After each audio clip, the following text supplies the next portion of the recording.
có xin gần lọ bự hao có lúc xuân địa chỉ lúc xưa lọ chua tao u khai kia sẽ bù mua lưu tia mà lý đó ta nó xin chia sẽ bù tao nhớ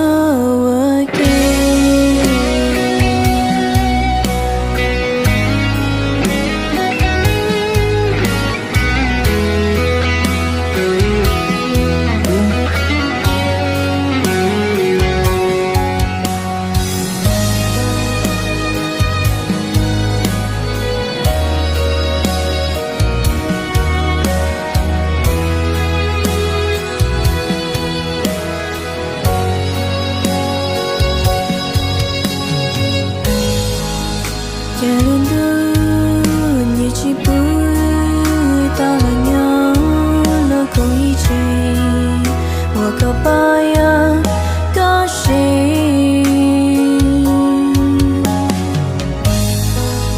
Ilmu dunia dunia kan teguh mudah luang lagi.